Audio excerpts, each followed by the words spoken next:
Tere! Siin Brüsseli päevik Yana Toomiga oli väga palju suuri sündmusi sel nädalal siin Brüsselis. Ma ei hakka rääkima kõigest. Osadest te loete kindlasti Eesti meedias. Mina räägin sellest, millest Eesti meedias võib-olla ei loe või kui siis vähe. Esimene kõige olulisem minu arvates, mis juhtus see nädal, oli teisipäeval 11. novembril, kus Euroopa Kohus avalikustas oma otsuse miinimumpalga direktiivi osas. Tuletan meelde, et selle direktiivi me võtsime vastu oktoobris 2022 ja olime siin üliõnnelikud, sest see direktiiv kohustab liikmesriike et alampalk peaks olema 60% mediaanpalgast ja et kollektiivläbirääkimistega peab olema kaetud vähemalt 80% töötajatest. Täna on Eestis see arv alla 20%, kuskil 18-19 ja tegelikult pidevalt langeb. Me teame, kas see meile meeldib või mitte, et kõige tõhusam relv kaitsta töötavat inimest on kollektiivläbirääkimised ja tugevad ametiühingud. Ühte ega teist Eestis väga ei eksisteeri ja me kadudes ka vaatame teiste liikmesriikide poole, kus see süsteem töötab. Üks nendest liikmesriikidest, keda võib imetleda õigusega, on Taani kuningriik, kus kollektiivläbirääkimist on kaetud 100% avaliku sektori töötajatest ja 73% inimesi, kes töötavad erasektoris. Ja seesama Taani kuningriik läks kohtusse Euroopa Parlamendi ja direktiivi vastu, kuna nemad arvasid, et selle direktiivi vastuvõtmisega nii parlament kui ka Euroopa Liidu Nõukogu eksisid Euroopa Liidu aluslepingute vastu. Me ootasime 3 aastat ja nüüd lõpuks saabus see otsus ja Euroopa Kohus on meie poole peal ja ütles, et direktiiv jääb püsima. Selle üle on meil väga hea meel ja nüüd kõik liikmesriigid, kaasa arvatud Eesti, peavad seda direktiivi ikka rakendama.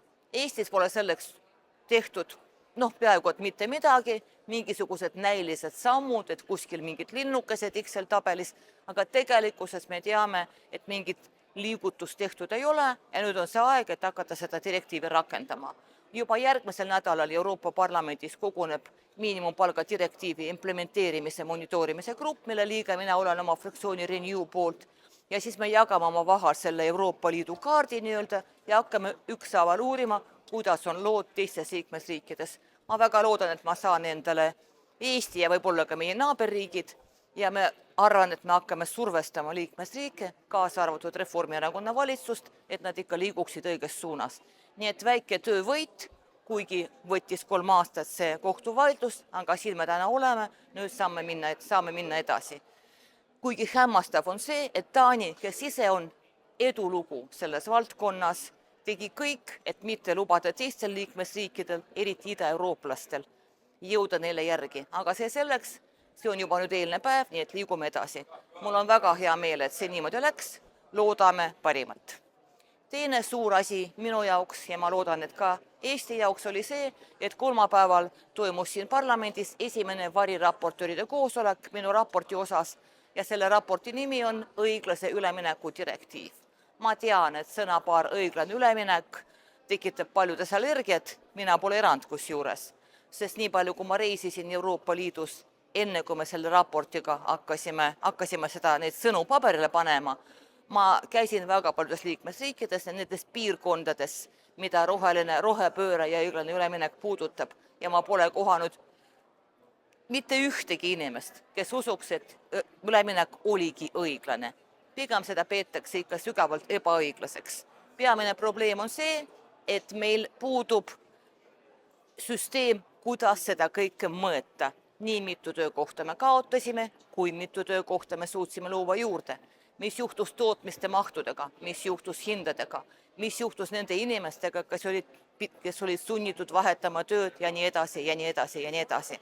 Nii et selle direktiivi mõte on see, et panna paika korralik struktuur, korralik mõõdikute süsteem, kuidas liikuda edasi. Sest täna me seisame silmitse mitte ainult õiglase üleminekuga rohuleppe kontekstis, vaid ka sellega, et meil on tehisintellekt, meil on olemas digitaliseerimine ja kõik see muu.